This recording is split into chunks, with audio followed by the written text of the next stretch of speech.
Literature is the mirror of life. All spheres of life find place in the pages of literature.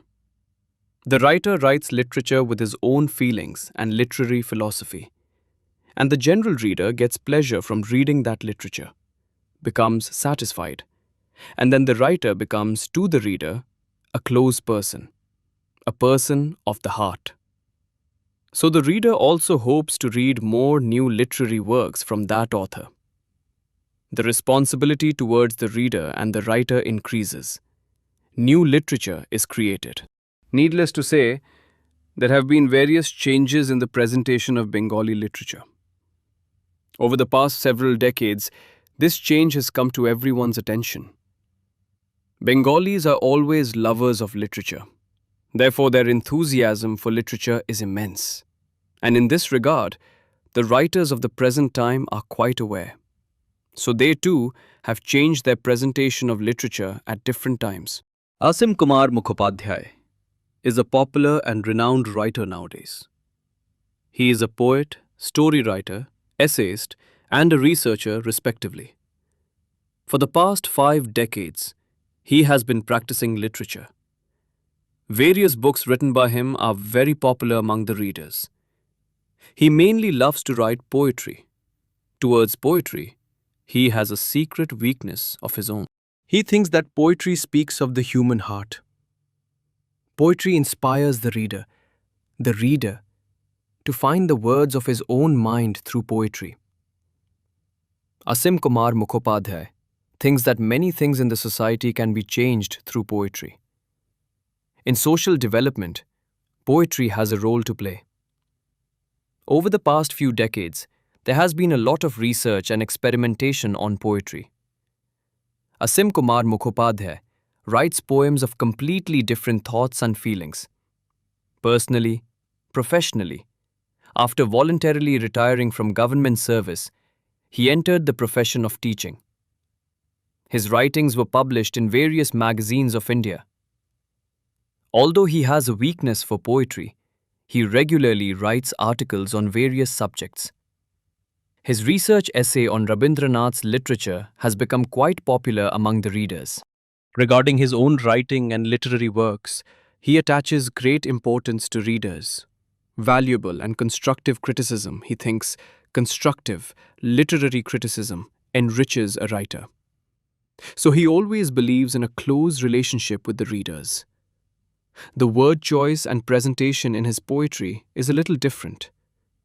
Through simple words, he can present in his poems many profound life philosophies. As a writer, he has also received several valuable awards. He believes that receiving these awards has made him more responsible as a writer. He also has a lot of enthusiasm for the new writers of today and regularly reads their works. In this popular television program, Asim Kumar Mukhopadhyay tells readers and viewers about his literary practice. According to him, it is like an introspection of his literary life. In his voice at this program, the audience will also be able to listen to his poetry. This is an added bonus. It is hoped that the audience who are literature lovers will enjoy it. Incidentally, it is being informed that the audience will be able to watch the show with Asim Kumar Mukhopadhyay's literary thoughts and feelings in the next few episodes. নমস্কার। শুরু করার আগে আমি একটা কথা বলি। আমরা সবাই দেখি পৃথিবীতে চতুর্দিকে জীবনে চলার পথে দেখার মতো অনেক কিছু আছে, কিন্তু ধরুন একটা টেবিলে আধ গ্লাস জল রয়েছে। একজন বললেন জলের গ্লাসের অর্ধেকটা খালি, আরেকজন বললেন না অর্ধেকটা তো ভর্তিও আছে, আরেকজন বললেন পুরোটাই ভর্তি, অর্ধেকটা জল অর্ধেকটা বায়ু। প্রথমজন আশাবাদী, দ্বিতীয়জন নৈরাশ্যবাদী, তৃতীয়জন দার্শনিক। আমি সব কিছুকে ওইভাবে দেখতে চেষ্টা করি যে প্রকৃতি কোনো ভ্যাকুয়াম রাখে না, কোথাও কোনো ভ্যাকুয়াম নেই। যেটা দেখতে পাচ্ছি না, যেটা অনুভব করতে পারছি না, সেখানেও কিছু না কিছু আছে। সেইটাকে অনেকটা আমি যেন আবিষ্কার করার চেষ্টা করি।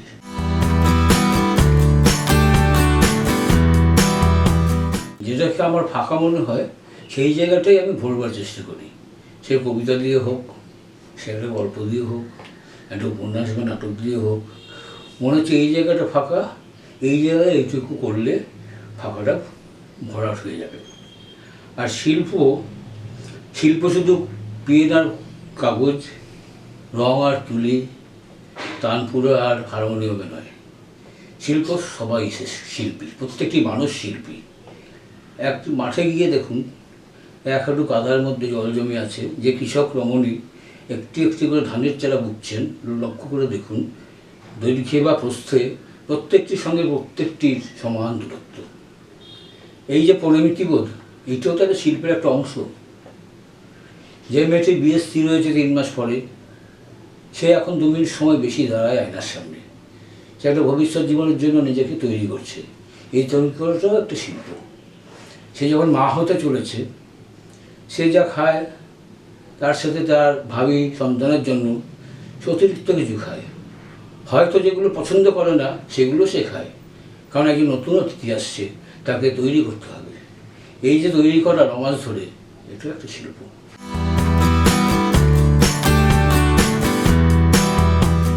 আমার যেটা মনে হয়, আমি চেষ্টাটা করি ওইটাই, আমার চেষ্টাটা আমার ওইটাই যে আমার একটা সামাজিক দায়বদ্ধতা আছে। আমার যা ইচ্ছে হলো আমি তাই লিখলাম, এটা নয়। আমার লেখাটা কেউ কেউ হয়তো পড়বেন, পড়ার পরে তার মনে যেন কোনো নেগেটিভ চিন্তা না আসে, সে যেন পজিটিভ দিকটাই দেখতে পায়। আর পজিটিভ দিকটা দেখতে পেয়েই সে যেন নিজেকে উদ্বুদ্ধ করার চেষ্টা করে, এই চেষ্টাটা আমার থাকে। ঠিক এই কারণে আজকে তিনি নেই বলে বলতে পারছি, থাকলে আমি বলতাম না। দেবদাস উপন্যাসকে আমার মনে হয় শরৎচন্দ্রের সবচেয়ে ওঝা উপন্যাস। একটি মেয়েকে বিয়ে করতে না পেরে, এটা তো অত্যাচার তরুণ মদ খেতে খেতে লিভার পচিয়ে মরে গেল, এটা যুব সমাজের কাছে খুব ভালো বার্তা দেয় না। যদি সে ঠিক আছে, পার্বতী চলে গেছে, আমার তো অনেক কিছু আছে, প্রচুর মানুষ আছে, দেশ আছে, আমি স্বাধীনতা সংগ্রামে ঝাঁপিয়ে পড়লাম, এটা তো মানুষকে উদ্বুদ্ধ করতো। শরৎদেব সেটা করতে পারেননি। সেটা, তিনি অনেক বড় লেখক, কখনো কখনো তার দৃষ্টিভঙ্গিটা একটু অন্যদিকেও যায়। বহু জায়গায় তার সাহিত্যে আমরা প্রচণ্ড রকমের দায়বদ্ধতা দেখেছি। তিনি সরাসরি প্রবন্ধ লিখেন, বহু প্রবন্ধ লিখেছেন।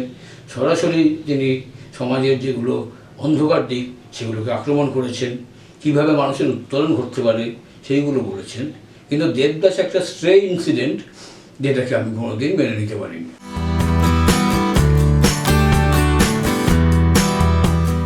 আমাদের যে চিন্তাধারা, আমাদের মধ্যে যে মেসেজটা, আমরা যে মেসেজটা দিতে চাই, এখন বোধহয় সময়টা একটু অন্যরকম। আমার নাটক লেখা বোধহয় প্রথম নাটক 77 সালে আকাশবাণী থেকে প্রচারিত হয়েছিল, শ্রুতি নাটক। সেটাতে একটা মেসেজ ছিল, সম্ভবত আমি কাউকে বোঝাতে পারিনি। তারপর আমার যখন একটা ইন্টারভিউ নিলেন জগন্নাথ বসু, তার কোনো কথা থেকে আমি এগ্রি করতে পারছি না। শেষমেশ অনুষ্ঠানটা তো শেষ করতে হবে, খানিকটা তাই। আপনি খানিকটা ঠিকই বলেছেন, তবে আমি একটু অন্যভাবে ভাবছিলাম, এরকম বলে একটা শেষ করলাম। কিন্তু ওই দৃষ্টিভঙ্গিটা তো আলাদা। উনি দেখছেন পরিপূর্ণ গ্লাস, আমি দেখছি আধখানা গ্লাস। এটা থেকেই যাচ্ছে, এটার থেকে বেরোনো, সেখানে একজন দার্শনিকের প্রয়োজন।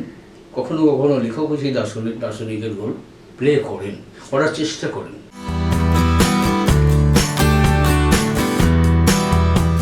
আসলে আমার বাবা ইংরেজির সাহিত্যের ছাত্র এবং প্রধান শিক্ষক ছিলেন। তার বিয়েতে একটা সাবজেক্ট ছিল ফিলোসফি। ফিলোসফিটা আমার প্রিয় সাবজেক্ট ছিল। উনি আমাকে ফিলোসফির বই পড়িয়েছেন অনেক। একটি বই, the story of philosophy, Will ডুরান্টের, সেইখানে বিভিন্ন দেশের বিভিন্ন দার্শনিকদের মূল কথাটা, মূল বক্তব্যটা, তাদের জীবন চর্চা, এইগুলো সংক্ষেপে ছিল। সেটা সেই বইটা আমি জীবনে বহুবার পড়েছি। পড়তে পড়তে একটা জিনিস মনে হয়েছে, সেই রামকৃষ্ণদেবের কথা, যে নদী অনেক আছে, কিন্তু সবাই গিয়ে মিলিত হচ্ছে একটা সমুদ্রে। সেই সমুদ্রটা হলো সত্য। আমরা নিজেরাও জানি না, তবুও কিন্তু আমরা সত্যের দিকে এগোচ্ছি। কারো সময় লাগছে বেশি, কারো সময় লাগছে কম।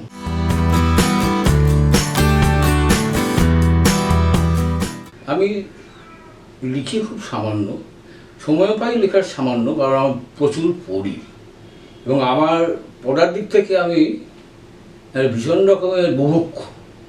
দর্শন, ইতিহাস, সমাজবিদ্যা, অ্যানথ্রোপোলজি, আমাদের স্বাধীনতা সংগ্রামের ইতিহাস, রবীন্দ্রনাথ, চলচ্চিত্র, সব কিছুতেই আমার মনে হয় যে কিছু একটা আছে, একটু ঘেঁটে দেখি।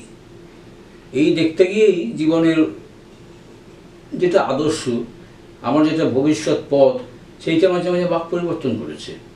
এক সময় ভাবতাম জীবনে প্রেমটা খুব মূল্যবান, এখন মনে হয় প্রেমটা অবশ্যই মূল্যবান, কিন্তু তার মধ্যে মাঝে মাঝে বিরহটা খুব প্রয়োজন। বিরহ প্রেমকে আরও গভীর করে। এই জন্য আমাকে অনেকে বলেন, তোমার গল্পে কোনো মিলনান্তক ব্যাপার থাকে না কেন? কারণ তোমরা মিলনই চাও, বিরহের সুখটা। পূর্বমেঘ পড়ো, মেঘদূত পড়ো, বিরহের সুখটা বুঝতে পারবে।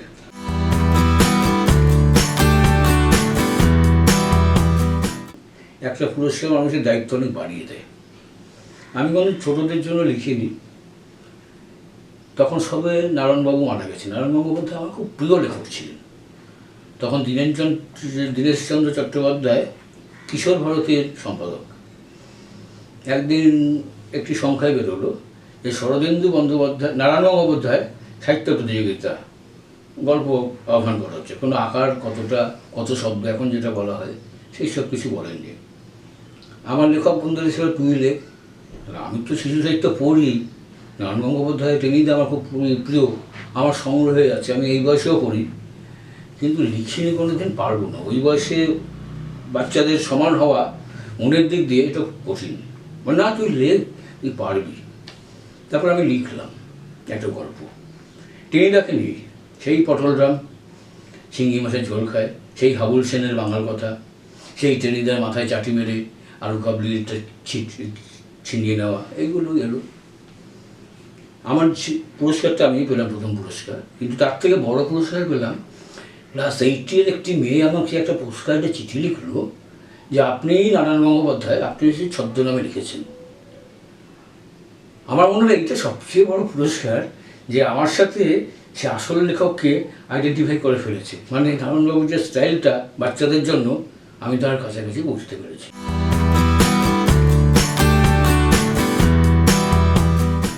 ওই মেয়েটির ওই ছোট্ট চিঠিটি আমার সবচেয়ে বড় পুরস্কার মনে হয় ছোটদের জন্য লেখার। তারপর দীনেনবাবু চিঠি পাঠাতেন, আবার লিখুন, এটা লিখুন। আমার হয় কি, ঘাড়ের চারা না দিলে, চিঠি ধরে না লেখালে আমি ওইভাবে লিখি না। লিখি কিন্তু আমি প্রত্যেক দিনই 2 লাইন হোক, 4 লাইন হোক, ডায়েরির পাতায়। অভ্যাসটা বজায় রাখি, ভাষাটা নিয়ে একটু চর্চা করি, ভাষার কীভাবে একটু বাঁক ফেরানো যায় চেষ্টা করি। কিন্তু কোথাও লিখবো বলে লিখলাম, সেটা হয় না। দিনবাবু প্রায় চিঠি লেখে। লিখতে লিখতে একদিন শরদিন্দু বন্দ্যোপাধ্যায় প্রয়াত হলেন। উনি একটা সাহিত্য প্রতিযোগিতার আয়োজন করলেন। আমি বললাম, আপনার কিন্তু একটা লেখা চাই এই প্রতিযোগিতার জন্য। হ্যাঁ ঠিক আছে, আমি চেষ্টা করবো, আমি তো বাচ্চাদের জন্য লিখি না। আর ওনার প্রতিযোগিতা যদি হয়, আমি গোয়েন্দা গল্প লিখবো। বললাম তাই লিখুন। পারছি না। উনি টাকা দিয়ে যাচ্ছেন, রেগুলার লোক পাঠাচ্ছেন। তখন তো টেলিফোন ছিল না আমার ঘরে, রেগুলার লোক পাঠাচ্ছেন। শেষে আমার এক বন্ধু মানে আমার বেঁচে থেকে 53 বছরের বন্ধুত্ব হতো, best friend and only friend. Say Getty চিপে ধরলো যে তুই শুরু করছিস না কেন, শুরু কর, আমাকে পড়া, যদি ভালো না লাগে সে মুখোমুখি বলে দিত, এটা তোর কিছু হয়নি, তুই ফেলে দে, আমি পড়বো। তারপরে যদি বলি যে হ্যাঁ পাঠাবি, লিখলাম ব্যোমকেশ অজিতকে নিয়ে বিষের বাসি। সেটাও দীনেশবাবু খুব পছন্দ করলেন, পরবর্তীকালে সেটাকে প্রথম পুরস্কার দিলেন। তারপর দীনেশবাবু স্ত্রী মারা গেলেন কয়েক বছর পরে।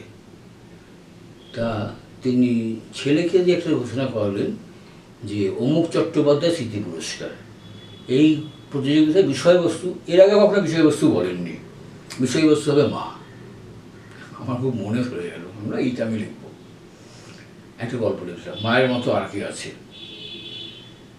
সেই গল্পটাও প্রথম পুরস্কার পেল। দীনেশবাবু বলছে, আপনি আর কখনো প্রতিযোগিতা লিখবেন না, লোকে ভাববে নিজেদের লোককে ফার্স্ট প্রাইজ দিচ্ছি। তো সেই গল্পটাও ছোটদের খুব ভালো লেগেছিল। শুধু একটি মেয়ে আমাকে চিঠি লিখেছিল যে আপনি আপনার মাকে দেখেছেন, সকলের মাকে দেখেননি।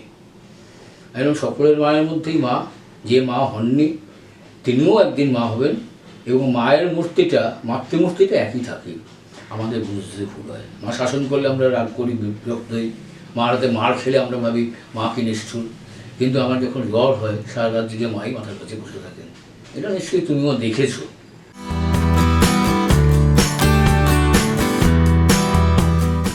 আমি কবিতাতে খুব স্বচ্ছন্দ, এবং কবিতাতেই আমি আমার মনের কথাটা সবচেয়ে ভালো বলতে পারি। গল্প অনেক লিখেছি, 2-3টি বই প্রকাশিত হয়েছে, সংকলন। তার মধ্যে আমার শেষ সংকলন যেটা ফেরা না ফেরা, সেই গল্পটার উপরে, সেই বইটার উপরে, সেই গল্পগুলোর উপরে আমার একটা বিশেষ দুর্বলতা আছে। ওই 5টা গল্প নিয়ে সংকলন, সবকটাই ফেরা নিয়ে, ফিরে চাওয়া, ফিরে দেখা, ফিরে পাওয়া, ফেরা, এরকম সব নাম। তাই যে ফেরা, মানুষ একটা জায়গায় পৌঁছবার পরে সে বোধহয় উৎসে ফিরতে চায়, আবার উৎসটাকে দেখি। তা আমার ওই গল্পগুলো সেই ফেরারই গল্প, ওই জন্য ওই 5টা গল্পকে আমি সবসময় আলাদা রেখেছি, কোনো সংকলনে দিইনি। তারপর শরৎ দত্ত বলে এক ভদ্রলোক, উনি বললেন আপনার ওই গল্পগুলো আমি 2-3টে পড়েছি, আপনি ওইটা নিয়ে একটু সংকলন করবেন, শুধু এইগুলো নিয়ে। আমার অতি উত্তম প্রস্তাব। ওই 5টি নিয়ে যদি আপনি যত ছোটোই হোক সংকলন করেন, আমি হাসি মুখে সায় দেবো। তারপর তিনি ফেরা না ফেরা বের করলেন, 5টা গল্পের সংকলন।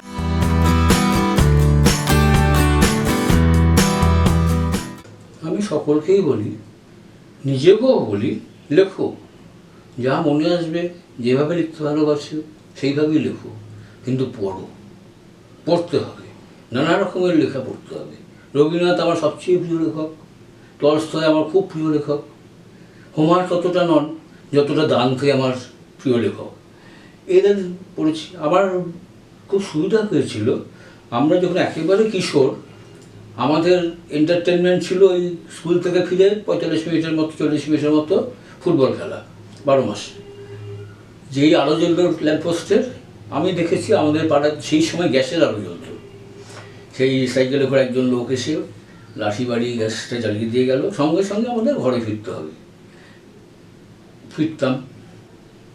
তা এইখান থেকে যে জীবন শুরু, আমি সত্যিকারের যে অবকাশ জীবন যাপন করেছি বইয়ের সাথে। বাবা আমাদের প্রচুর বই কিনে দিতেন, ক্লাসিক উপন্যাস যেগুলো বিখ্যাত লেখকদের, দেবসাহিত্য কুটির থেকে তাদের কিশোরের উপযোগী অনুবাদ বেরোতো। হেমিংওয়ের the old man and the sea, সেই বয়সে পড়েছি বাংলা অনুবাদে কিশোরদের মতো করে। তখন সুধীন্দ্রনাথ রাহা খুব ভালো একজন অনুবাদক ছিলেন, নিবেন্দ্রকৃষ্ণ চট্টোপাধ্যায়, তাদের সমস্ত বই আমার বাবা কিনে দিয়েছিলেন। তাছাড়া তখন মাসিক পত্রিকা বলতে ছিল শুকতারা, শিশুসাথী আর সন্দেশ ইরেগুলার, এই 3টে বাবা রাখতেন আমাদের জন্য। আর শারদীয় সংখ্যা দেবসাহিত্য কুটির বের করতো একটা মোটা সংখ্যা, বিদ্যার ভট্টাচার্যের নাটক থেকে শুরু করে সেই আমাদের দিকপাল লেখকদের গল্প, কবিতা, ছোট উপন্যাস, এক একটা সুন্দর সুন্দর নাম ছিল, আলোকধারা, আলোর ঝর্ণা, শরতের ডাক, সেইগুলো প্রত্যেক বছর আসতো।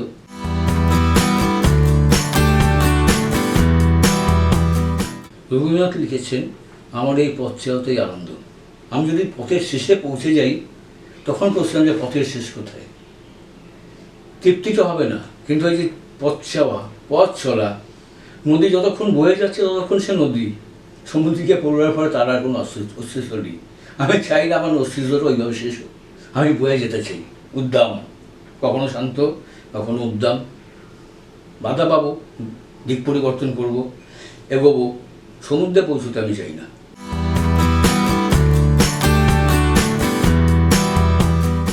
অসীম কুমার মুখোপাধ্যায়ের যে লেখাগুলো আমি পড়েছি, নিজের লেখা পড়তে বেশিরভাগ সময় ভালো লাগে না, পরে তার মধ্যে এই ফেরা না ফেরা গল্পগ্রন্থটা আমার সবচেয়ে প্রিয়। আর রবির ভুবন বলে রবীন্দ্রনাথের উপরে যে গবেষণা গ্রন্থটা করেছি, সেখানে ডাকঘরের ওপরে আমার একটা প্রবন্ধ আছে, বোধহয় বৃত্ত থেকে বৃত্তের বাইরে, ডাকঘরের অমল। ওই প্রবন্ধটা আমার খুব ভালো লাগে, আমি এখনও পড়ি মাঝে মাঝে। মনে হয় যে রবীন্দ্রনাথ যেটা ভাবতে চেয়েছেন, আমি তার খানিকটা কাছাকাছি পৌঁছতে পেরেছি।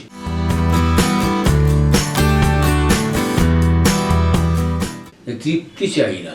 তৃপ্তি হয়ে গেলে সম্পূর্ণভাবে মানুষের আর কিছু দেওয়ার থাকে না, আর কিছু করার থাকে না। সেই জন্য কিছুটা অভাববোধ, কিছুটা তৃপ্তি থাকা দরকার, যাতে মানুষ চেষ্টা করে যায় নিজেকে খুঁড়ে খুঁড়ে সেই তৃপ্তির জায়গাটাতে পৌঁছানো। এই খোঁড়ার প্রসেসটাই লেখক বা শিল্পী তাদের জীবনের আসল সংগ্রাম।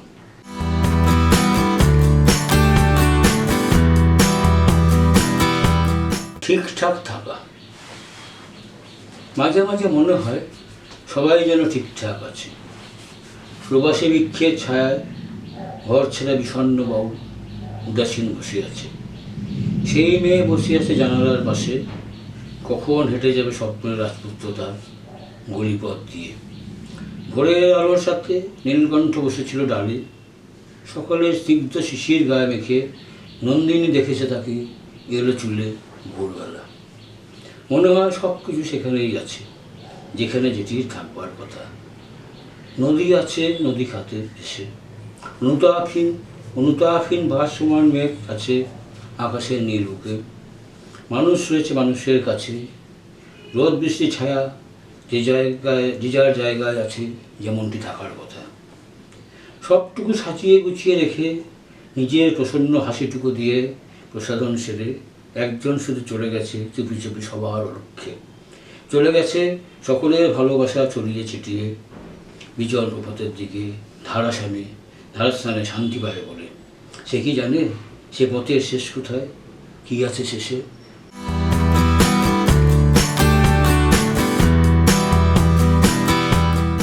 নীরবতা তোমার। অনায়াসে বেঁচে আছো নীরবতা বুকে নিয়ে যত।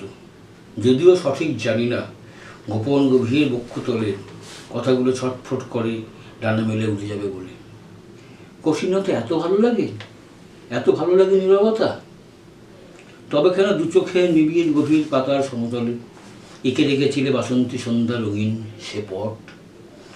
তবে কেন দুটো ঠোঁটের ফাঁকে কথার সে নীরব আকুতি খেলা করে মগ্ন অনাবিল মগ্ন হয়ে? তবু ভালো লাগে কঠিনতা, নীরবতা তবু ভালো লাগে? তবে থাকো চুপ করে তুমি নীরবতা নিয়ে। আমার যে কথাগুলো জমেছিল তোমাকে বলবো বলে, গভীর অরণ্যে বৃক্ষকন্যা যত আছে দিয়ে যাবো তাহাদের, অথবা অগাধ মোহনার কাছে গিয়ে দুই হাতে ঢেলে দেব অঞ্জলি দেবার মতো জমে আছে যত অশ্রুজল। তুমি থাকো অথর প্রতিমা হয়ে অকারণ নীরবতা নিয়ে।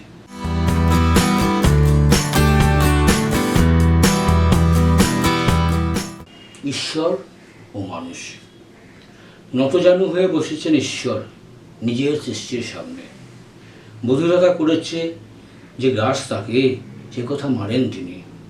ক্ষীণদৃষ্টি, কিছুই পড়ে না চোখে ভালো করে, সে কথাও জানেন মনে হয়। তাই শেষবার ক্ষমা চেয়ে নিতে চান নিজের সৃষ্টির কাছে। মেনে নিয়েছেন তিনি, বাধ্য হয়েছেন মেনে নিতে। তার সৃষ্টি একদিন নতুন ঈশ্বর বলে নেবে। তিনি অসহায় তাকিয়ে থাকেন শুধু শূন্য দৃষ্টিতে।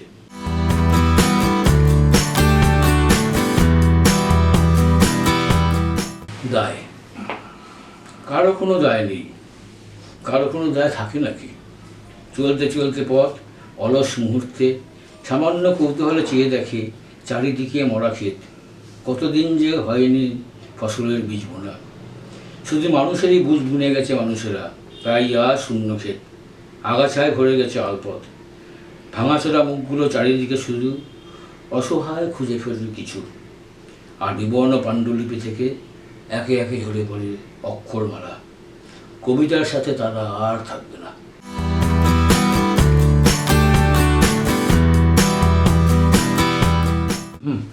সুখ দুঃখ স্মৃতি ও সন্তাপ এক, এই সিরিজের আমার 6টি কবিতা আছে, আমি প্রথমটি পড়ছি।